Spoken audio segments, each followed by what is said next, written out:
Hello. नमस्कार traders. मी तुमचा मित्र प्रशांत हिरवे. आपल्या तुम्हा सर्वांचं स्नायपर ट्रेडर्स या चॅनलमध्ये स्वागत आहे. सो आपण आतापर्यंत 5 चॅप्टर्स बघितलेले आहेत. अं, आपण डेलीचे टाइम फ्रेमच मोस्टली अनालिसिस केलेले आहेत इंटरेस्ट एरिया फिगर आउट करण्यासाठी.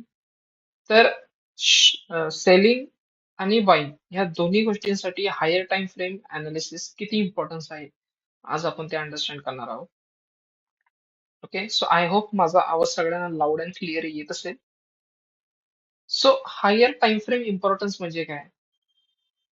तर बेसिकली टाइम फ्रेम हायर लेवलचे कोणकोणते असतात? आता तर आपण सध्या डेलीचं तर आपण बघितलेलंच आहे. पण डेली सोबतच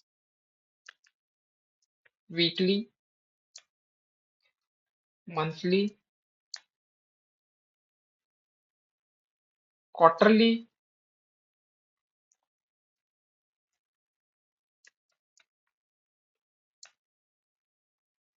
ठीक आहे,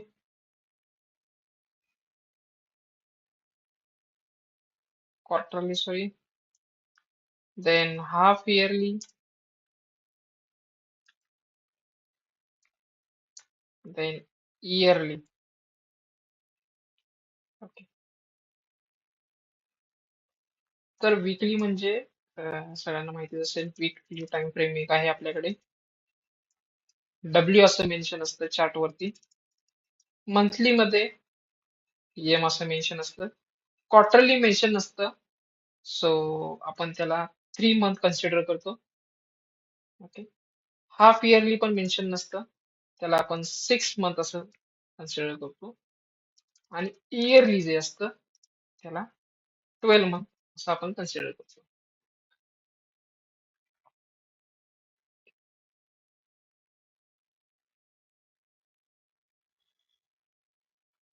so weekly, monthly, quarterly, half yearly आणि इयरली हे मेजर हायर टाइम फ्रेम्स आहेत. आता या हायर टाइम फ्रेमचा इम्पॉर्टन्स काय आहे? सो बेसिकली जे स्विंग ट्रेडिंग करतात, जे पोझिशनल ट्रेडर्स आहेत, किंवा जे इन्स्टिट्यूशन ट्रेडर्स आहेत, ज्यांचे जे पोझिशन्स वर्षानुवर्षे त्याच पॉइंटला, त्याच प्राइसला पेंडिंग असतात. त्यांचे ऑर्डर्स काय असतात तर पेंडिंग असतात. सो बेसिकली असे जे टाइम झोन असतात, तर असे टाइम झोन्स आपल्याला फिगर आउट करायचे, मार्किंग करायचे. त्या प्रत्येक टाइम झोनचा एक इम्पॉर्टन्स आहे. कन्सिडर करा, डेलीच्या टाइम फ्रेमला एक खूप शार्प सेलिंग आलेलं आहे. ते शार्प सेलिंग आलं असताना कन्सिडर करा की जर समजा एखाद्या मंथली डिमांड झोन मध्ये जर ती प्राइस आली, तर त्या मंथली डिमांड झोनची जी रिॲक्शन असते, तो त्या डेलीच्या सप्लाय झोनला तोडून, म्हणजे त्या डेलीच्या सप्लाय झोनला संपून वरती क्लोजिंग देण्याची ताकद ठेवते. ओके,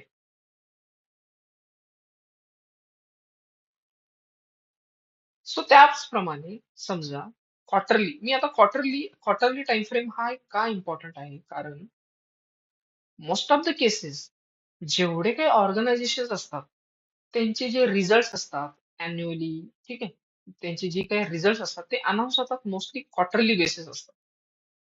आणि कधी पण बघा, जेव्हा पण कधी क्वार्टरली बेसिस त्यांचे अनाउन्समेंट असतात, त्याच्या काही दिवसाआधीच त्या स्टॉकमध्ये एकतर बाईंग झालेलं असतं, किंवा एकतर सेलिंग झालेलं असतं.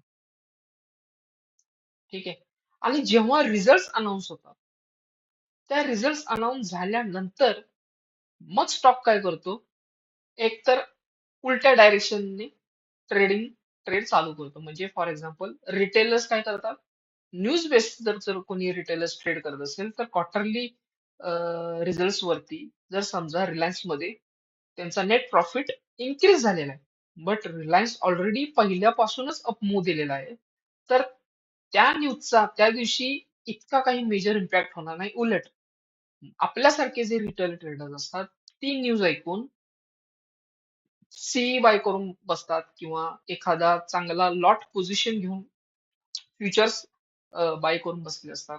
आणि त्याच दिवशी अचानक कदाचित सप्लाय पण आले, म्हणजे सेलिंग पण होतं. सो हा एक फ्रस्ट्रेशन गेम झाला मग रिटेलसाठी. मग रिटेलर हा कन्सिडर करतो की दिस इज अ व्हेरी गॅम्बलिंग. हे एक गॅम्बलिंग आहे, राईट? बट ते तसं नसतं. आपल्याला मार्केटच्या आपल्याला जो चार्ट दिसतो तो चार्टच्या बॅक साईडचं त्याच्या पाठीमागचं जी सायकोलॉजी आहे ती अंडरस्टँड करायची. हायर टाइम फ्रेम ही त्यासाठीच इम्पॉर्टंट आहे. आता फॉर एक्झाम्पल एखादा जो स्टॉक आहे, जर समजा एखादा जो स्टॉक स्टॉक आहे, जर समजा इयरली बेसिस वरती किंवा मंथली बेसिस, समजा आता मंथली आपण अंडरस्टँड केलं, मंथली बेसिस वरती, तर ह्या फॉर्मॅट मध्ये काय करतोय, मंथली बेसिस वरती ह्या फॉर्मॅट मध्ये अप चाललाय, अप चाललाय, अप चाललाय, अप चाललाय, अप गेला, चांगला अप गेला. आणि मी काय केलं बघा ह्या पॉइंटला, इथे जर बघितलं, इथे मी एक डबल बॉटम क्रिएट केला. आता काय झालं, मार्केटमध्ये एक स्ट्रक्चर होतं जे कंटिन्युअसली अप अप दिसत होतं. त्याच्यानंतर जेव्हा त्याने हा हायर हाईज बनवला, ह्या हायर हाईजने त्याचा प्रिव्हियस हाय तोडला का? नाही तोडला. ठीक आहे. हा एक मंथली चार्ट आहे समजा.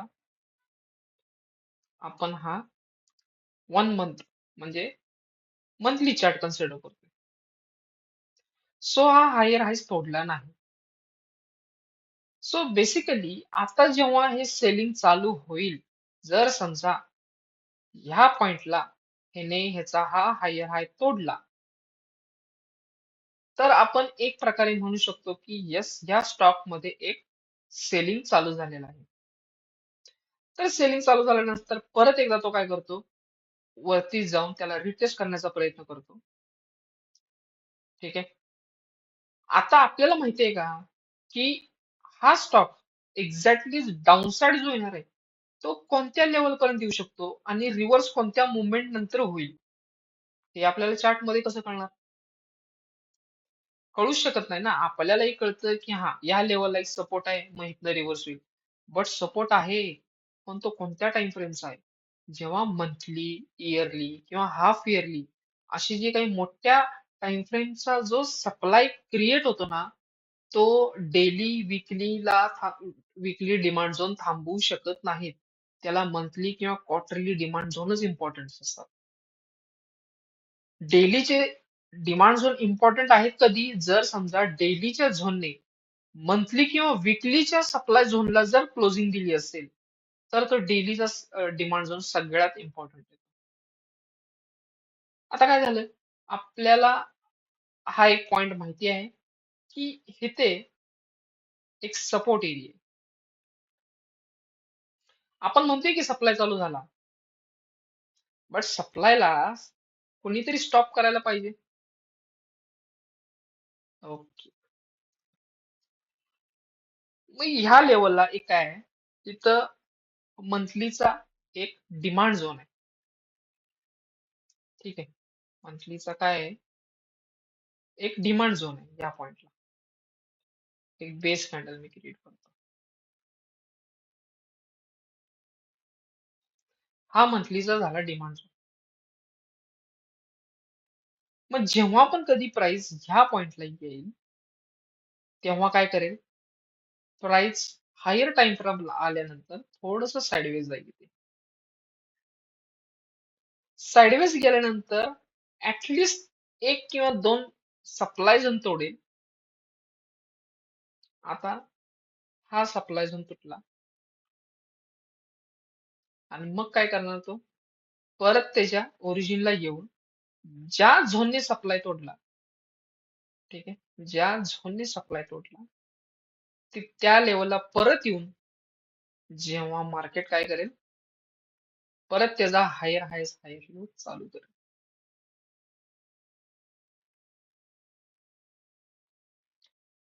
ओके. तर हे असं मार्केट मुवमेंट असणार आहे. सो मी हे परत थोडस रिमूव्ह करतो. आय होप तुम्हाला ही कन्सेप्ट कळाली असेल की हायर टाइम फ्रेम अनालिसिस का इम्पॉर्टंट आहे. आपण इंट्राडे ट्रेडर आहे, मान्य आहे, मी सुद्धा इंट्राडे ट्रेडर आहे. बट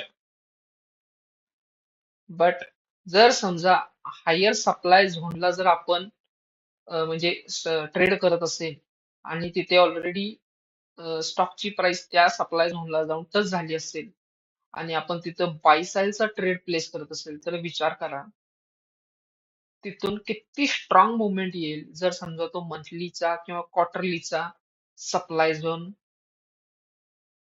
तिथे असेल. ठीक आहे. आता डिमांड झोन कोणता चांगला, सप्लाय झोन कोणता चांगला हे आपण बघितलं. पण त्याचबरोबरच जर समजा आपण जिथं प्राइस ज्या प्राइसला बाय करणार आहे किंवा सेल करणार आहे, जर समजा ती प्राइस जर एखाद्या quarterly, weekly, monthly, half yearly किंवा इयरली डिमांड झोन मध्ये असेल, तर त्या डिमांड झोनचे तो डिमांड झोन, तो इंटरेस्ट एरिया चालण्याचा 99% चान्सेस असतात की तो डिमांड झोन चालणार म्हणजे चालणार. म्हणजे फॉर एक्झाम्पल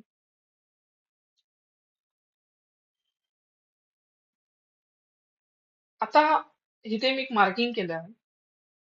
ह्या मार्किंगला मी नाव देतो this is a monthly demand zone. हा एक मंथली डिमांड झोन आहे. ओके. देन या मंथली डिमांड झोनला प्राइस ऍक्शन काय झाले बघा पहिल्यांदा. This is a monthly demand zone. ठीक आहे.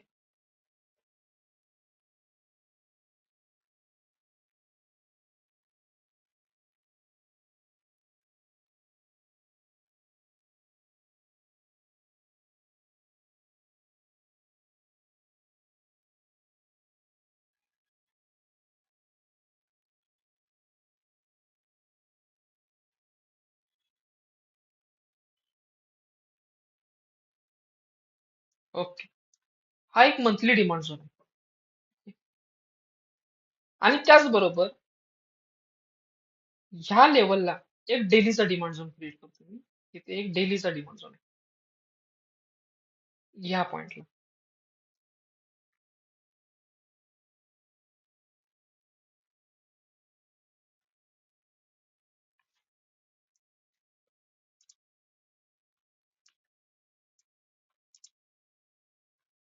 Daily demand zone.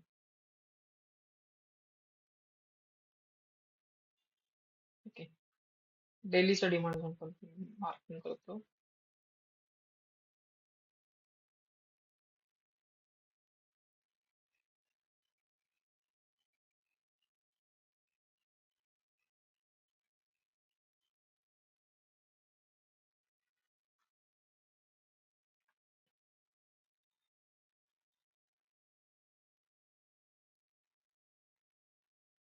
Okay.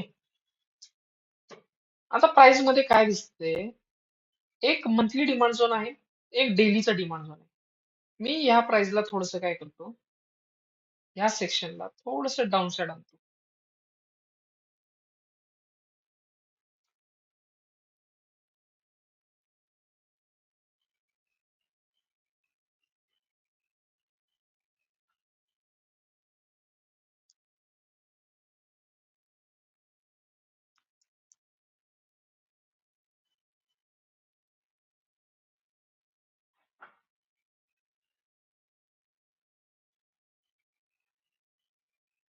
Okay. इथे समजा आणलं. आता जेव्हा पण प्राइस काय करणार आहे, समजा टॉप डाऊन अप्रोच आपण घेऊ. जेव्हा पण प्राइस काय येणार, लोअर लोज बनवत तिथे येणार. ओके. ह्या लेवलला आलं. तर मोस्ट ऑफ द टाइम काय असतं, आपण अजून एंट्री एक्झिट प्लॅन केलेलं नाही. आपण एंट्री कुठे घ्यायची, एक्झिट कुठे घ्यायची हे आपण मार्किंग केलेलं नाहीये. ठीक आहे. सो आपल्यासाठी सध्या तरी वीक टू वीक आपण कन्सिडर करतोय. सो वीक टू वीक मध्ये तिथे समजा आपली एंट्री झाली. बट हा जो डेलीचा झोन आहे, तो ऑलरेडी कोणत्या झोन मध्ये येतोय, मंथलीच्या डिमांड झोन मध्ये येतोय. जर समजा डेलीचा डिमांड झोन हा मंथलीच्या डिमांड झोन मध्ये जर येत असेल, तर ह्या प्राइस मध्ये मुवमेंट जर समजा आपलं टार्गेट 1:2 असेल, म्हणजे फॉर एक्झाम्पल 1:2 म्हणजे फक्त ह्या लेवल पर्यंत जर असेल इथेच इथेच तर हे आपल्या स्ट्रॅटेजी प्रमाणे झालं की 1:2 घ्यायचंय. बट मंथलीचा सपोर्ट असल्यामुळे हे जर टार्गेट कदाचित तुम्हाला हे जिथून सप्लाय झोन आलाय, जिथून डाऊन मुवमेंट आलेली आहे स्टॉकची, तिथपर्यंत तुम्हाला टार्गेट देण्याचं काम हे मंथली डिमांड झोन करतं. म्हणजे एवढी पॉवर ह्या मंथली डिमांड झोन मध्ये असते. याचं याचं रिझन काय असतं? आता फॉर एक्झाम्पल तुम्ही बघा, मंथली चार्ट जरी समजा तुम्ही केला, प्रत्येक ह्याच्यामध्ये मंथली चार्ट जर समजा तुम्ही बघितला, जे इन्स्टिट्यूशन ट्रेडर असतात ना, त्यांचे जे ऑर्डर्स असतात, जे आपण पेंडिंग ऑर्डर्स म्हणतो किंवा त्यांनी ऑर्डर जे प्लेस केले असतात, तर एक एक तर त्यांनी मोस्टली ह्या झोन मध्ये, ठीक आहे, क्वार्टरली, वीकली आणि मंथली ह्या झोन मध्ये ट्रेडिंगसाठी त्यांनी प्लेस केलेलं असतं. आणि हे जे झोन आहेत, हे तर म्हणजे खूपच स्ट्रॉंग असतात. म्हणजे ह्या तिन्ही झोन पैकी हे तर सगळ्यात झोन स्ट्रॉंग असतात. म्हणजे समजा कोरोना सारख्या मोठ्या सेलिंग प्रेशरला सुद्धा रिव्हर्स करण्याची ताकद या हाफ इयरली आणि इयरली झोन मध्ये होती. राईट, कारण ते कम्प्लीट बॉटम आहेत ना. एखाद्या स्टॉकची प्राइस एवढी पंप जाऊन एवढी वरती गेली, याचं रिझन काय आहे?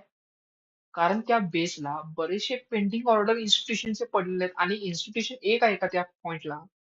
इन्स्टिट्यूशन नंबर ऑफ इन्स्टिट्यूशन्स आहेत ना.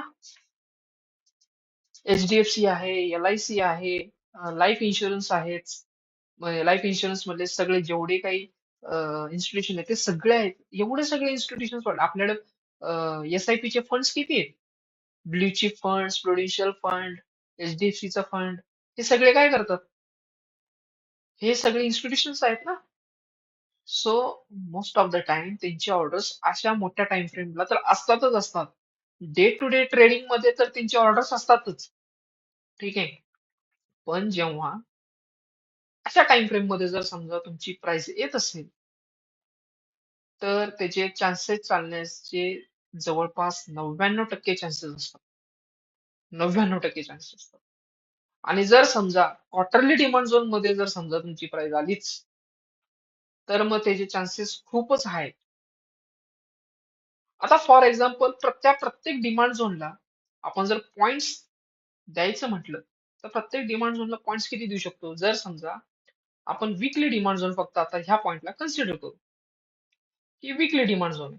मी काय करतो, याला थोडस रिमूव्ह करतो या पॉइंट्सला, किंवा आता जो मंथली पॉइंट्स आहे त्यालाच आपण कन्सिडर करू. ओके. सो आता हा मंथली डिमांड झोन आणि डेली डिमांड झोन जवळपास एकत्रच आहे. म्हणजे जेव्हा पण कधी पण ह्या पॉइंटला प्राइस येईल, तेव्हा मॅक्झिमम मुवमेंट देणार. पण हा डिमांड झोन किती स्ट्रॉंग आहे हे कशावरून ठरतं? तर मंथलीच्या डिमांड झोन मध्ये जर समजा डेलीचा डिमांड झोन असेल, तर याचा अर्थ ह्याला आपण पॉइंट्स देऊ शकतो 10. 10 आउट ऑफ 10.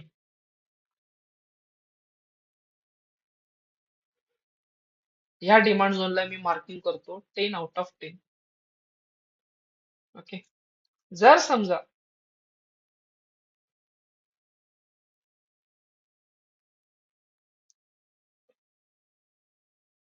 जर समजा हाच डिमांड झोन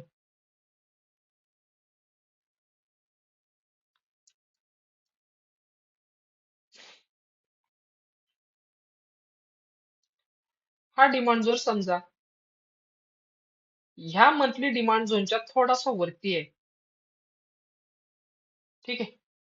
म्हणजे हा मंथली डिमांड झोन आणि हा डेलीचा डिमांड झोन, त्याच्यामध्ये डिस्टन्स आहे, थोडासा इन बिटवीन डिस्टन्स आहे. ओके. तर ह्या डिमांड झोनला मी मार्क करतो 7 आउट ऑफ 10.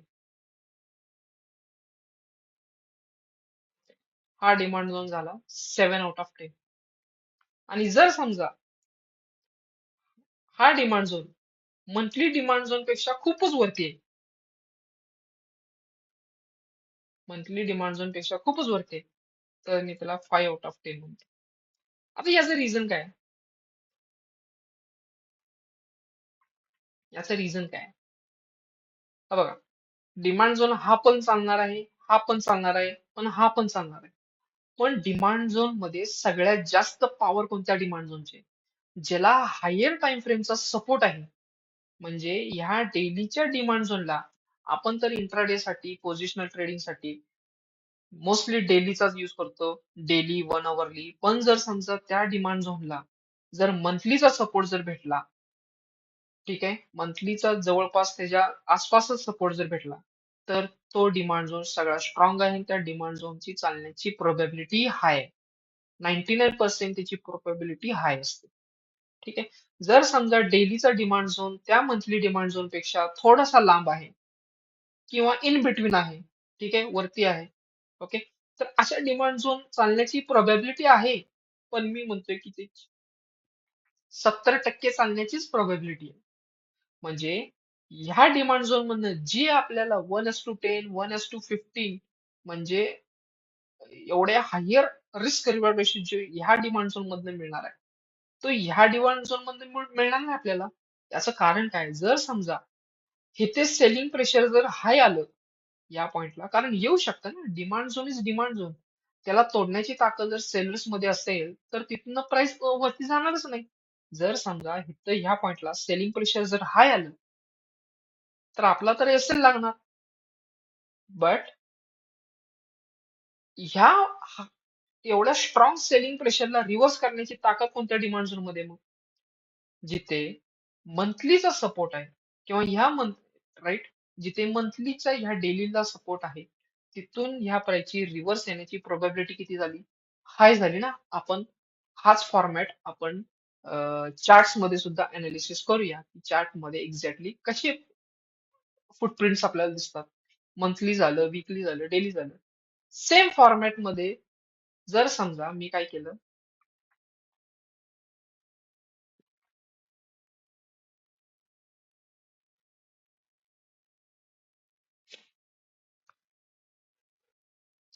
सेम फॉर्मॅट मध्ये मी जर समजा वीकली पकडलं,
ओके, सो मी काय कन्सिडर करतो, this is a weekly demand zone.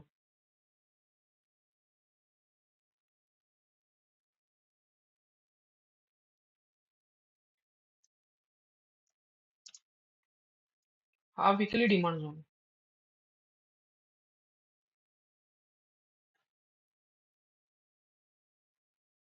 आणि हा डेली डिमांड झोन.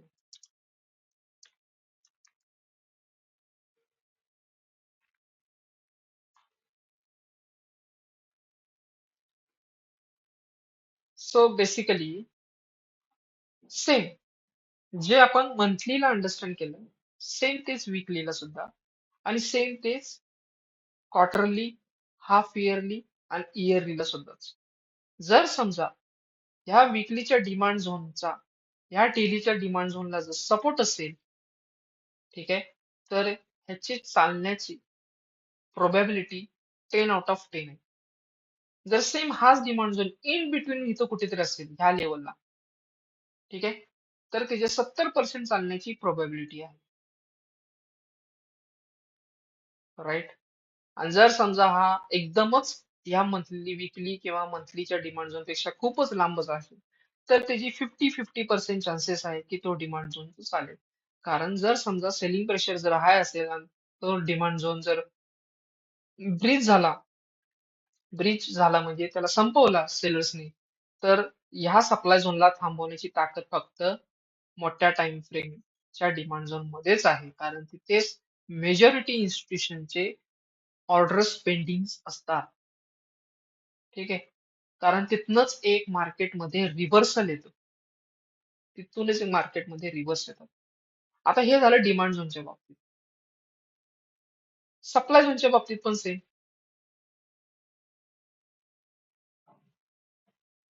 हे झालं डिमांड झोनच्या बाबतीत. ठीक. सप्लाय झोनच्या बाबतीत पण सेमच.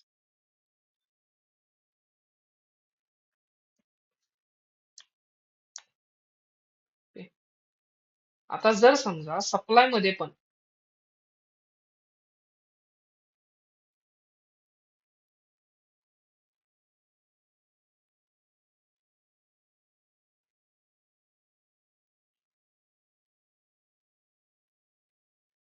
आता हा एक सप्लाय झोन आहे आणि हा सप्लाय झोन मी म्हणतो हा मंथली सप्लाय झोन.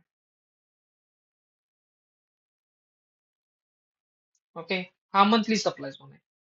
आणि त्याचबरोबर ह्या लेवलला डेलीचा पण सप्लाय झोन आलेला आहे.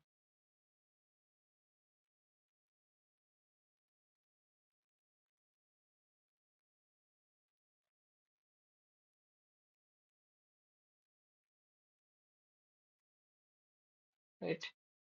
डेलीचा पण सप्लाय झोन आपल्याला मिळालेला आहे. सो बेसिकली हा मी मार्किंग करतो इथे.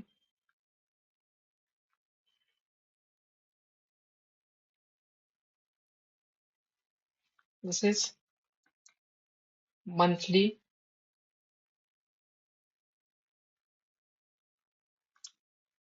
Supply zone.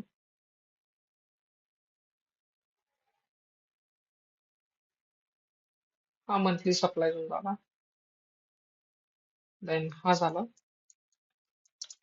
Daily supply zone. I hope सगळ्यांना दिसत असेल. ओके. आय होप आता तरी सगळ्यांना दिसत असेल. तर हा झाला डेलीचा supply zone. So basically same format मध्ये जर समजा डेलीच्या सप्लाय झोनला जर एखाद्या हायर टाइम फ्रेमच्या सप्लाय झोनचा जर सपोर्ट असेल, तर हा सप्लाय झोन चालण्याचे चान्सेस हे 99% प्रोबॅबिलिटी 99% असते. म्हणजे मी ह्याला 10 आउट ऑफ 10 देतो याला. या सप्लाय झोनला 10 आउट ऑफ 10 मेन्शन करतो. ओके. जर समजा हा supply zone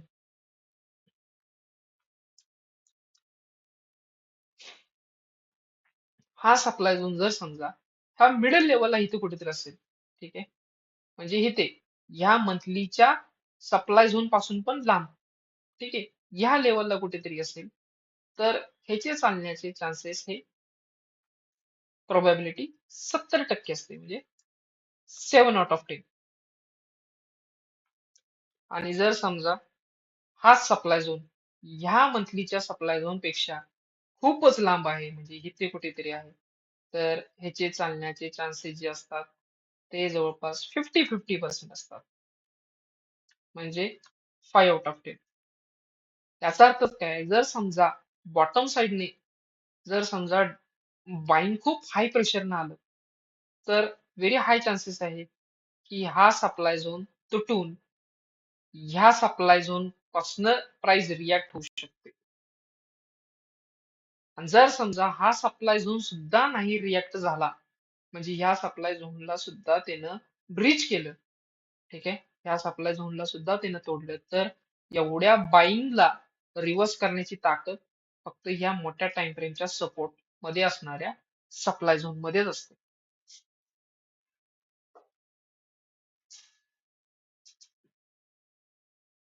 okay. So this is how higher time frame analysis is required. Same format मध्ये मंथलीच्या जागी जर समजा डेलीच्या टाइम फ्रेमला वीकलीच्या टाइम फ्रेमला मंथलीचा सपोर्ट किंवा मंथलीच्या टाइम फ्रेमला क्वार्टरलीचा सपोर्ट, क्वार्टरलीच्या टाइम फ्रेमला हाफ इयरलीचा सपोर्ट, हाफ इयरलीच्या टाइम फ्रेमला इयरलीचा support. So any higher time frame support is creating a major impact on daily support, creating a major movement for any stock. ठीक आहे. म्हणजे जर समजा एखाद्या डेलीच्या 15 मिनिटाच्या किंवा इयरली अवरलीच्या डिमांड झोनला जर मोठ्या टाइम फ्रेमचा जर सपोर्ट असेल, तर तो डिमांड झोन, तो सप्लाय झोन चालण्याचे मॅक्झिमम प्रोबॅबिलिटी चान्सेस असतात, मॅक्झिमम चान्सेस असतात. आय होप सगळ्यांना हा पॉइंट समजला असेल. आपण आता तोच पॉइंट्स, हे पॉइंट सर्व आपण हे सगळे पॉइंट्स आता आपण जे काही आपण फिगर आउट केले ते आपण चार्ट मध्ये अनालिसिस करण्याचा ट्राय करू. ओके.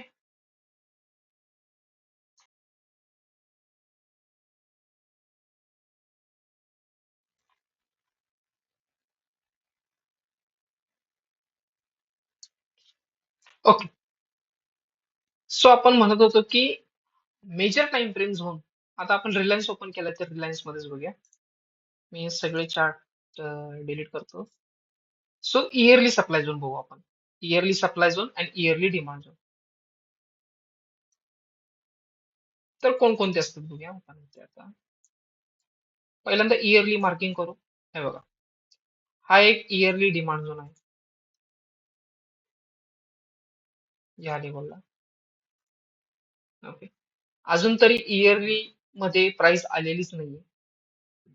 हा, आता हा डिमांड झोन काय आहे? कारण जर समजा तुम्ही बघितला, एक ड्रॉप आहे, बेस बेस बेस बेस आणि कम्प्लीट रॅली आहे, म्हणजे रिलायन्सला ऑल टाइम हाय मध्ये मध्ये ह्या डिमांड झोन मध्ये सगळ्यात जास्त पॉवरफुल बाइंग असणार आहे. राईट. म्हणजे जेव्हा पण, फॉर एक्झाम्पल तसं होणार नाही कधी, जेव्हा पण ह्या प्राइस पासून इथपर्यंत जेव्हा प्राइस येईल रिलायन्सची, तेव्हा तर निफ्टी कम्प्लिटली डुबलेलीच असेल, कारण पॉसिबलच नाही. तसं झालं तर अवघड होईल आपलं सगळ्यांचं. ठीक आहे. बट तसं होणार नाही. पण जेव्हा पण कधी पण ह्या लेवलला प्राइस येईल, सो इथून चालण्याचे चान्सेस खूप जास्त आहे. खूप डिस्काउंटेड मध्ये आपल्याला प्राइस मिळणार आहे. ओके. आता आपण इथे एक बघतोय, ही जी वीक झालेली आहे, ही वीक ही वीक कोणत्या डिमांड झोन मधनं चालली हे आपण बघू. ठीक आहे. मी 6 मंथला जातो, हाफ इयरली. बघा, this is one of the half yearly demand zone. ही कोरोनाची डिमांड झोन, ही बघा, काय म्हटलं होतं तुम्हाला मी, ही कोरोनाची न्यूज आहे. ही जी कॅन्डल झाली 2020 ची कॅन्डल आहे. ठीक आहे. मी याला नाव देतो कोरोना, कोरोना कॅन्डल. रेड पण करतो त्याला. ओके. हा कोरोना कॅन्डलची रॅली आहे, म्हणजे वीक आहे. जवळपास किती मुवमेंट आली होती बघा त्याच्यामध्ये. ही जवळपास 40% काहीतरी समथिंग पॉईंट डाऊन होता. 40%, राईट. रिलायन्स. आता ह्या 40%ला रिव्हर्स करण्याची ताकद कोणत्या डिमांड झोन मध्ये बघा, या हाफ इयरलीचा डिमांड झोन मध्ये.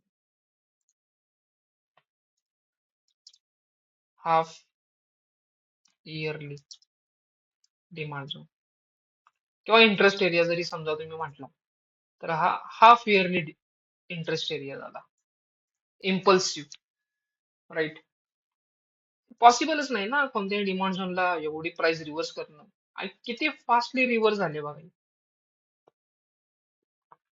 आता क्वार्टरली बघू.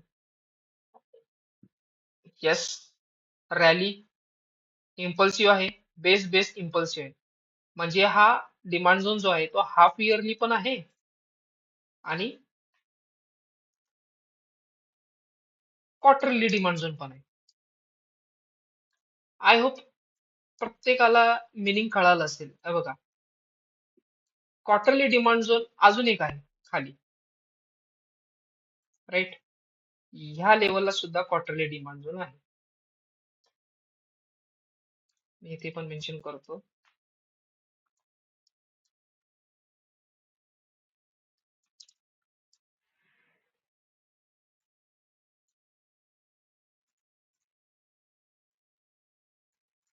राईट.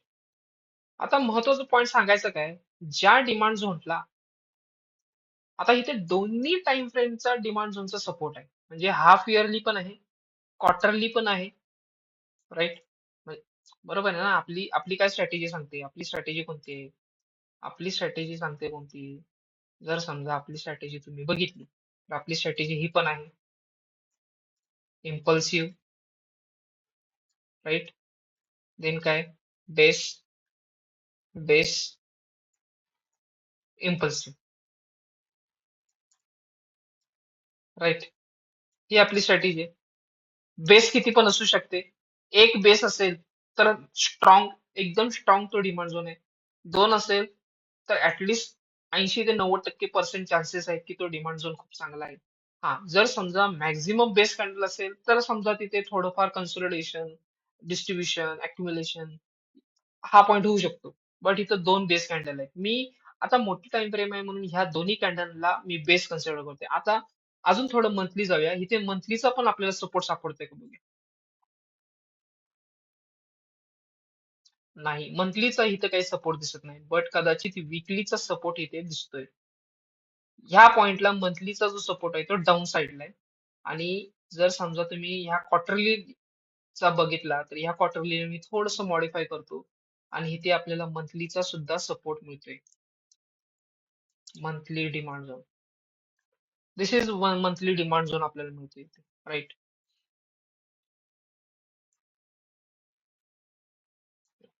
आता ह्या लेवलला अजून कोणत्या टाइम फ्रेमचा डिमांड सपोर्ट मिळते बघूया. येस. तुम्ही बघितलं असाल, आता आपण दोन कन्सेप्ट शिकल्या. हे बघा, वीकली आपण डिमांड झोन बघतो. इथं टाइम फ्रेम बघा, वीकली आहे. वीकलीची डिमांड झोन किती आहे तिथे. ह्या लेवलला एक वीकली डिमांड झोन आहे आणि ह्या लेवलला एक वीकली डिमांड झोन आहे. राईट. मी आता ह्याला पण मार्किंग करतो असं. एज कलर चेंज करतो. कलर, कलर थोडासा दुसरा घेतो. ओके. ओके. हा एक डिमांड झोन आहे वीकलीचा आणि हा एक डिमांड झोन आहे. आता वीकलीचा जो डिमांड झोन होता, ह्या दोन्ही वीकलीच्या डिमांड झोनला कोणत्या कोणत्या डिमांड झोनचा सपोर्ट आहे. एक तर हाफ इयरली पण आहे, क्वार्टरली पण आहे. त्याच्यामुळे हे दोन्ही डिमांड झोन सगळ्यात बेस्ट आहेत. आणि आपल्याला तर सगळ्यांना माहितीच आहे की ओरिजिन हा कोणत्याही डिमांड झोनचा सगळ्यात स्ट्रॉंग असतो. आता जर समजा आपण बघितलं तर मार्केटमध्ये बघा, हा जो डिमांड झोन होता, जेव्हा ह्या डिमांड झोन मध्ये प्राइस आली तेव्हा सुद्धा मार्केटमध्ये अपसाइड मुवमेंट आली. आणि जेव्हा ह्या डिमांड झोन मध्ये प्राइस आली तेव्हा तर मार्केटनं तिथनं रिव्हर्सच केलेला. राईट. ओरिजिन हा पण आहे आणि ओरिजिन हा आहे. माझ्यासाठी ओरिजिन हा आहे. आता इथे प्राइस आली म्हणून असं नाहीये, कारण फर्स्ट अटेम्प्टला जर समजा आपण बघितलं इथे, इथे काय झालंय, ही एक लेवल आहे म्हणजे ड्रॉप आहे, दोन बेस कॅन्डल आहेत आणि रॅली बेस रॅली रॅली आहे. आता जर तसं बघितलं तर ही ऑलरेडी ह्या रॅलीतनं प्राइस रिॲक्ट झाली. त्यामुळे ह्या झोनचा आता सध्या मला काही उपयोग नाही. राईट. बट मार्केटमध्ये इथून ते इथपर्यंत ऑल टाइम हाय घेऊन गेलं होतं एका मुवमेंटसाठी. इथनं रिव्हर्स आली ती वेगळी गोष्ट. बट ह्या पॉइंट मधनं मार्केटमध्ये मुवमेंट आली. आता जर समजा बघितलं, ह्या पॉइंट पासून ऑलरेडी काही प्रमाणात प्राइस चालली होती ओरिजिन. ओके. एकदा वीक टू वीक प्राइस चालली. दुसऱ्या पॉइंटला body to body price movement दिसते आपल्याला. म्हणजे डिमांड झोन ऑलमोस्ट किती वेळा चाललाय, हा 2 वेळा चाललाय. म्हणजे तिसरा टाइम जर समजा चुकून ह्या ठिकाणी प्राइस आली तर तिसऱ्या टाइमला हे काही चालणार नाही, हे डायरेक्ट खाली आहे. आय होप ह्या पॉइंटला तर सगळ्यांचे डाऊट क्लिअर झाले असतील की मेजर हायर टाइम फ्रेमचे डिमांड झोन किती इम्पॉर्टन्स असतात, राईट? मेजर टाइम फ्रेमचे डिमांड झोन किती इम्पॉर्टंट, हे कोरोना कॅन्डल मी म्हणतो या सगळ्याला. ही सगळी कॅन्डल आहे ती कोरोनाची कॅन्डल आहे. कोरोनामध्ये एवढा डाऊनफॉल आला होता. तुम्ही फेब्रुवारी महिना 2020 दिसतोय, 2019-20 लॉकडाऊन लागलं होतं, राईट?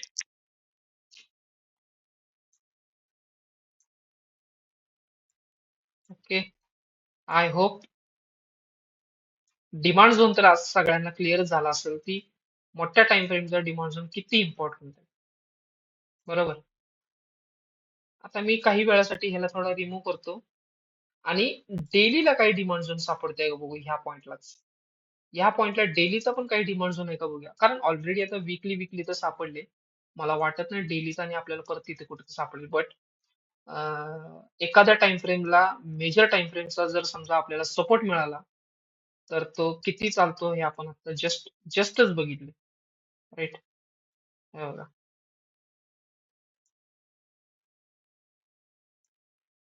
सो येस, येस, जर समजा आपण बघितलं, ओकेच, हे बघा, या कम्प्लीट मूवचा ओरिजिन जर बघितलं तर हाय, तर माझ्यासाठी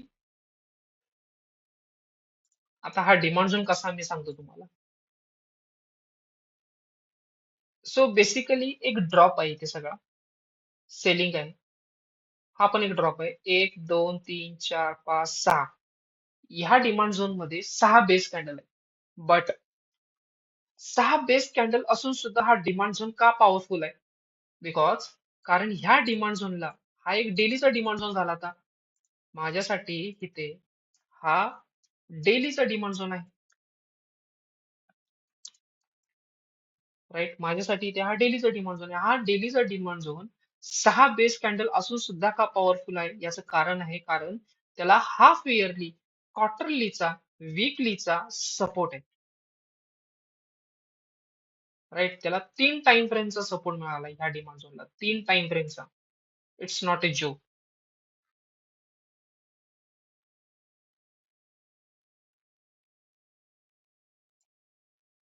राईट?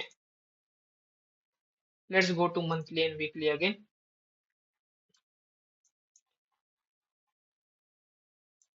आय होप डिमांड झोनच्या बाबतीत तर आता सगळ्यांना क्लिअर झालं असेल की मा- मोठ्या टाइम फ्रेमचा जो डिमांड झोन असतात, जर त्याला मोठ्या टाइम फ्रेमचा डिमांड झोनचा सपोर्ट भेटला तर कोरोना सारख्या मोठ्या फॉलला सुद्धा तो रिव्हर्स करू शकतो, कारण ऑलरेडी डिस्काउंटेड प्राइस मध्ये एवढा जर मिळत असेल तर इन्स्टिट्यूशन तर बसलेले आहेत अशा पॉइंटला परत बाय करायला.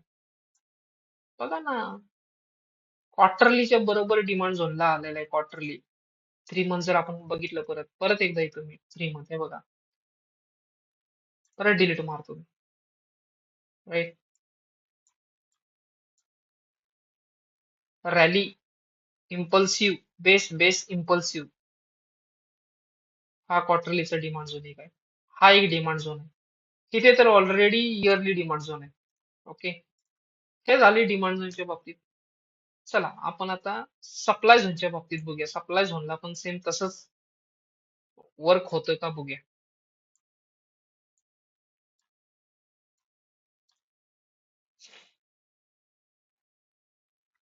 ओके, आता लेटेस्टचं उदाहरण पण दिसतेच आपल्याला, पण लेटेस्टचं उदाहरण नाही घेता. आधी कधी आपण जर ट्रेड बघितला तर आधी कधी दिसते का बघूया आपण.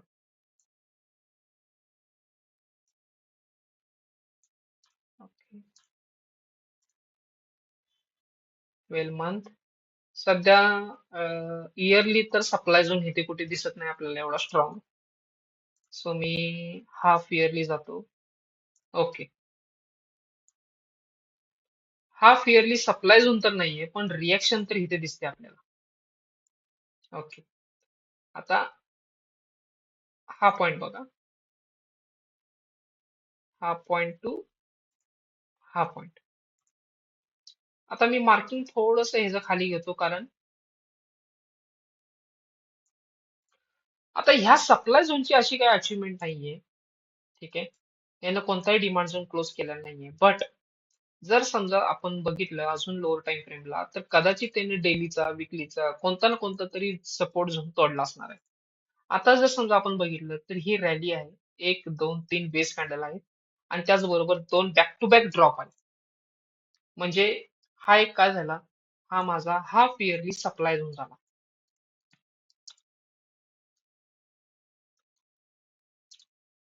हाफ इयरली सप्लाय झोन झाला. चला, ह्याच कॅन्डल मध्ये क्वार्टरली काय मिळते का बघूया आपल्याला. क्वार्टरली थोडस स्ट्रक्चर खूपच वियर्ड आहे. ओके, क्वार्टरली पण सप्लाय झोन आहे. म्हणजे बॅक टू बॅक दोन आहेत. एक तर इथं आहे आणि एक जो आहे तो ह्या लेवलला आहे. पण त्याची वीक खूप आहे सप्लाय झोन, त्यामुळे हा एवढा काही स्ट्रॉंग दिसत नाहीये. मंथली बघूया.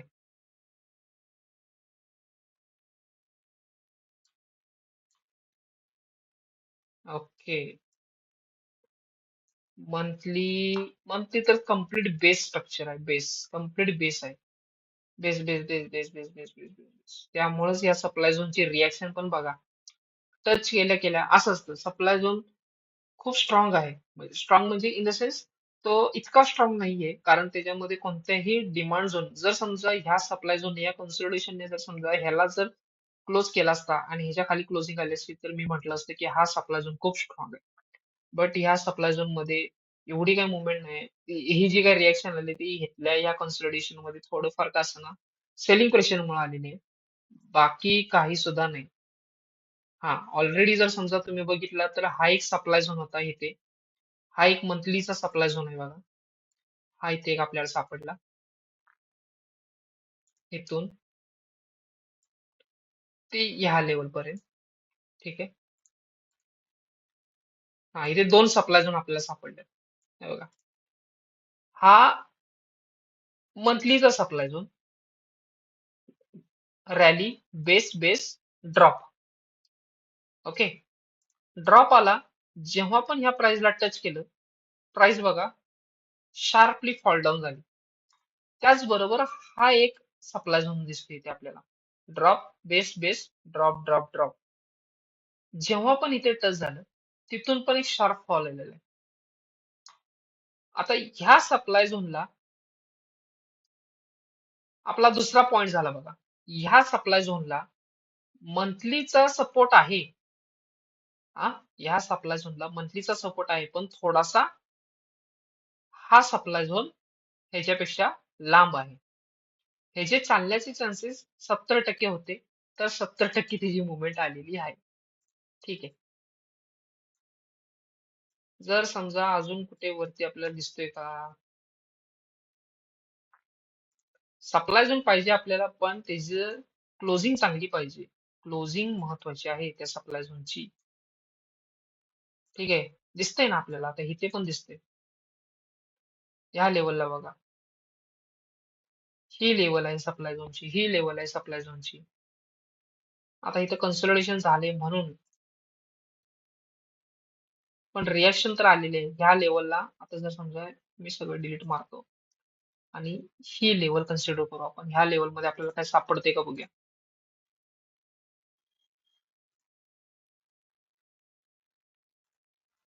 ओके, हा मंथली तर दिसतोय. वीकली आपल्याला काय सापडतंय का बघा त्या स्ट्रक्चर मध्ये. ओके, सापडलेलं तर आहे. आता this is not a accurate supply zone. ठीक आहे, स्ट्रॉंग सप्लाय झोन नाहीये.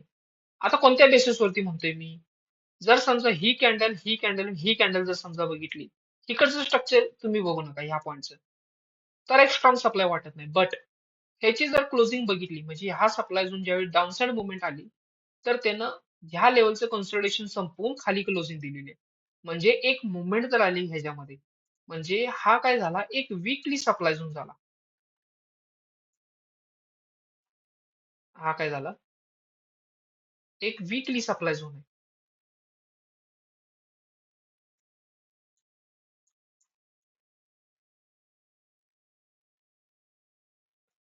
हा एक वीकली सप्लाय झोन झालेला आहे.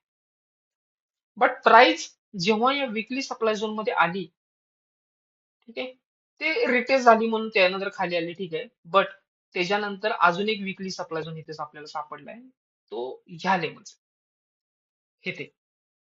आता ह्या लेवलला बघू आपल्याला डेलीचा सप्लाय झोन कुठला सापडतोय का, जेणेकरून आपल्याला कळेल की ह्या विकलीच्या सप्लाय झोन मध्ये डेलीच्या सप्लाय झोनला चांगला सपोर्ट भेटलेला आहे.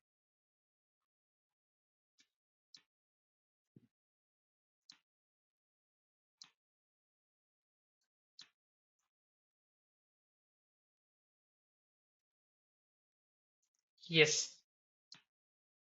जर समजा तुम्ही प्रॉपरली बघितलं तर इथे दिसते बघा, हा विकलीचा सप्लाय झोन होता आणि इथे डेलीचा एक सप्लाय झोन तयार झाला. राईट. इथे एक विकलीचा सप्लाय झोन होता बघा, हा हा विकलीचा सप्लाय झोन होता आणि त्याच्या इन बिटवीन हा विकलीचा सप्लाय झोन तयार झालाय, सॉरी डेलीचा